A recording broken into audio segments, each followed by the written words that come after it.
Hello, Scorpio. Welcome to Twisted Tarot. My name is Shelby. I'm going to be doing a general reading for the month of April. I'm also going to take a moment to review the energies that would have come up during January, February, and March. When I started this channel a few months ago, I had every intention of doing readings every single month, but I work freelance and I can't choose my work schedule. So that being said, moving forward for the rest of the year, I will post as often as possible, but I cannot guarantee readings every month. If you enjoy the style of my reading, I hope you will subscribe so you can see when I make new posts on your feed. I'm going to be using several cards today, or decks rather, so I will be listing those decks in the description below. I'm also leaving a link for a free natal chart in the description. If this reading does not resonate with you as a Scorpio, it may resonate with your moon, rising, or Venus sign, so you can check those out for free. I'm going to go ahead and get started. While I'm shuffling, feel free to send me your psychic energy. I do not believe that time or place matters. This is a psychic space.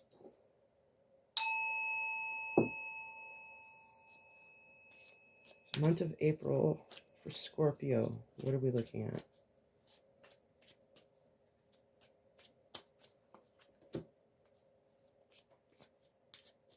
Scorpio.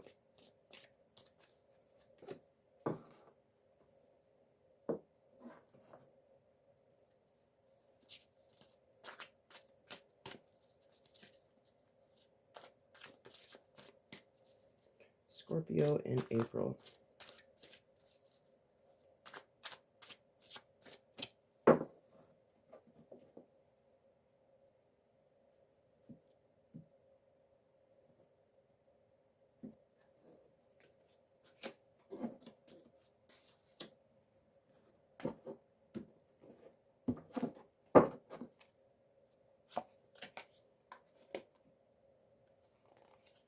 Okay, first card out in the bottom of the deck, we have the Knight of Pentacles. So that is giving us our general theme for this month. Knight of Pentacles is the slowest moving knight, but he is a planner. He's one of the only knights who is guaranteed to make it to king level. He knows what's coming down the road. He doesn't move too quickly because what's the point? But this is a very determined energy. It is forward moving. Pentacles has to do with your material manifestations. So money, home, the stuff that is in your life. Let's combine that with the two Lenormand cards. And we have whips and mice. Whips refers to fast action, cutting out excess, could be cyclical. But if you think about the way a whip works, you don't just use it once, you use it more than once. But it is, it can cut, it can separate, it can cause a little bit of damage. And then we have the mice, which is the energy of slow deterioration, gnawing away at things, little nibbles being taken away. And this, it relates to stress a little bit. So if we combine whips and mice with the Knight of Pentacles, whips refers to cycles, working on things or cutting away, not just in one shot, but progressively, and that totally goes with the Knight of Pentacles. And this deterioration, I'm interested to see if this is a slow deterioration of negative things or a slow deterioration of something positive. So let's see if we get clarification with the cards below. So you in your current state is showing up as the Queen of Wands. The Queen of Wands is super creative. You can see that in this card, she's actually a film director. So people follow her because they know that she has good ideas. She's super passionate. This queen is also associated with like looking good. She's a very seductive kind of queen. And Wands is a card of action. So she's probably saying action, film. So I want to take a look at the cards I pulled for you in January, February, and March and see how it relates to your current state of mind. So in January, we had Seven of Wands. Seven of Wands, it talks to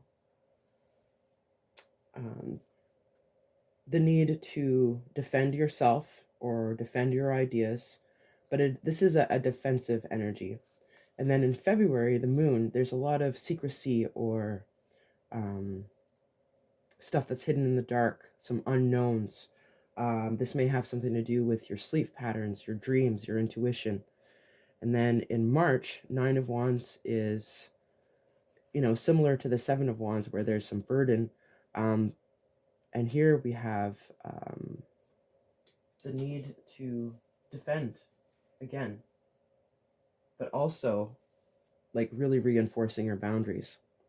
So we have defense, mystery, and boundaries.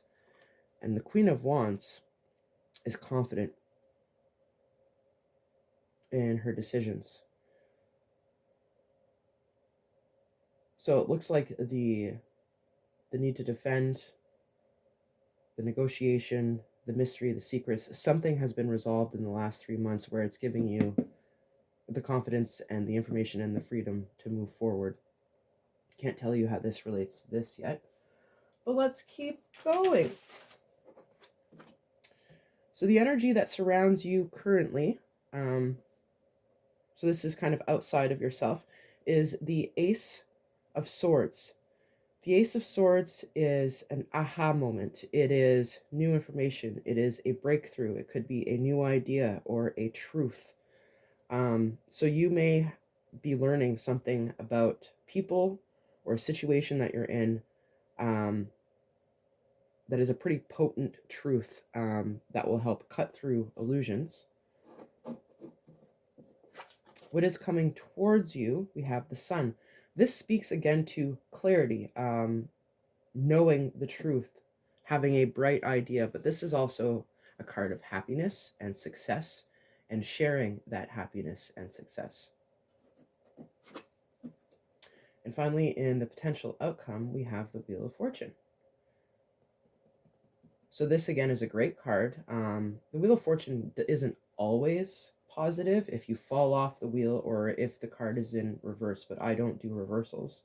And if I'm just looking at the progression of this, April is going to be a good month for you. And by the end of the month, you're going to feel like you've hit a milestone. So let's get some clarifiers. Why is the Queen of Wands showing up as Scorpio?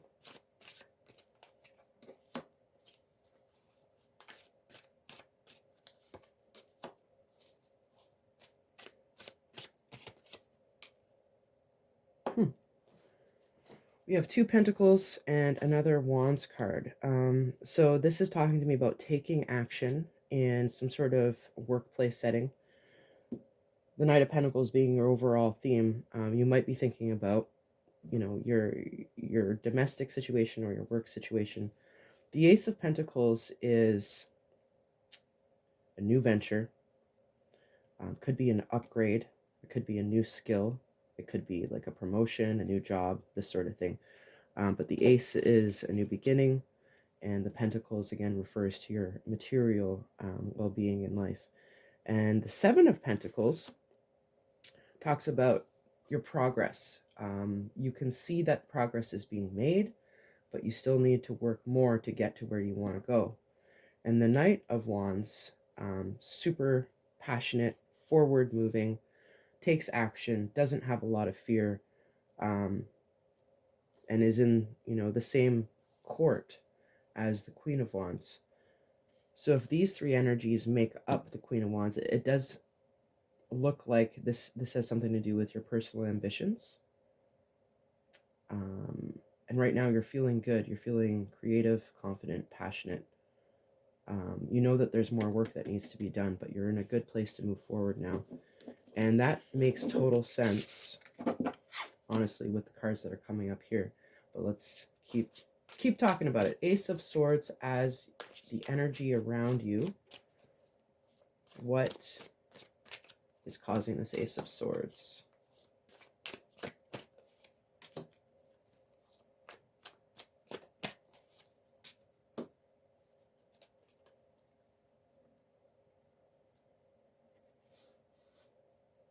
Pentacles again.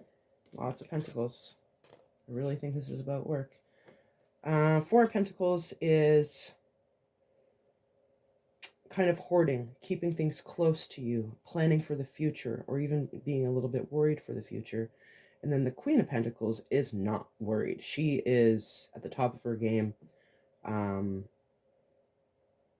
She has a king, but she's done a lot on her own to reach this status of leadership. Doesn't often let emotions get in the way, but is still very understanding and empathetic. And then we have the Six of Cups, which talks about nostalgia, childhood, memories, legacy, a blast from the past. So this truth or this idea or this breakthrough, again, I think it has something to do with work, but it might relate to something from your past or someone from your past. Guys, comment below if any of this really hits home. I would love to hear that. The Sun, guys, what is coming towards Scorpio? What is the Sun about? Ha! Ooh. Oops. Okay, these two came out. I usually only pick 3 cards, but I'm going with it because I said, ooh, here. The Star and the Sun are obviously related. But the Star talks to hope of the future, potentially getting attention from other people, wish fulfillment. So this card, it's kind of like a little wish came true. And whenever dreams or wishes come true, it gives you that space to wish or dream more. And Page of Cups can often talk about a new offer in love or falling in love with something new. It doesn't have to be a person. It could be like an idea or a hobby or a place. But then these 2 cards flew out, the Lovers and the King of Cups. So at first it looked like this was a work situation, and now it looks like it might be romance. Maybe it's romance at the workplace. Oh my God, be careful. Okay, and potential outcome. Wheel of Fortune. Why is the Wheel of Fortune and the potential outcome?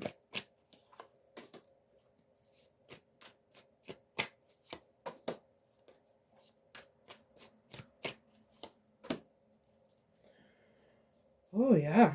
Okay. 5 of Pentacles talks about feeling left out or feeling like there's a lack. This has to, like, you feel poor or you feel unhealthy, but this is not a very good feeling card. Then we have the Death and the 3 of Cups. I love the Death card, and this is actually your major arcana card. So you are like sitting in your own energy, and all this means is change. You are a bringer of change, and out of many of the zodiac signs, you are very aware of how important it is, and that's why this is your card. And then the 3 of Cups has to do with friendships, collaborations, partying, having a good time. So whether this is about a work situation or a romance situation, something is going to change. Something is going to be cut out. Negativity, this,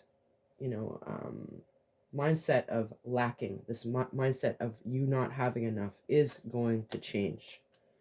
You're going to have a good time, and it's going to be a life-changing situation. So let's see what our twist or surprise card is. The Emperor. Okay, so this is fire energy. Again, taking action.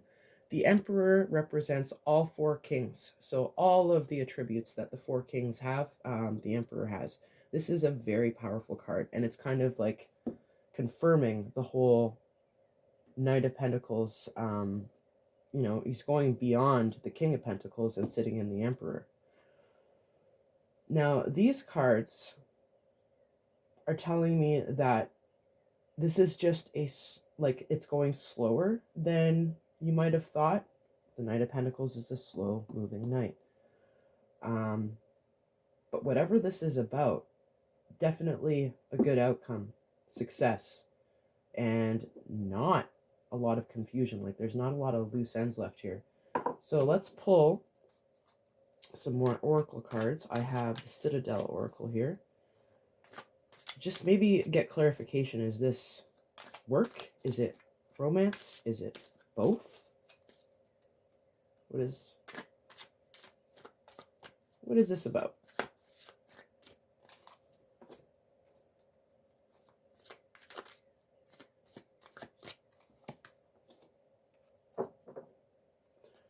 So I pulled the aspirant, I don't know how to pronounce that. Ambition, diligence, and setbacks. So this is telling me that it's a work situation. And then the enchanter, deception and trickery. We often deceive ourselves. This does not have to be another person in your situation, but there are other people showing up in this story. So keep that in mind. Also, because of the mice, you know, this might be a person who is kind of has a sabotaging sort of effect on whatever you're working towards. But that's just for someone. One last card for Scorpio in the folklore deck. What can you tell me about this story on the table here?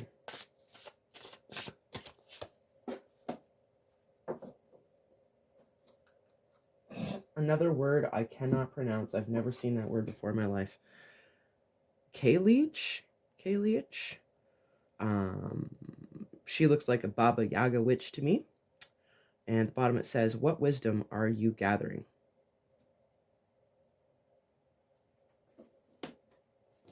So take that how it fits, Scorpio. If this got weird for you, I would love to hear about it in the comments. You don't have to give me your whole life story, but I want to know if this is connecting with people.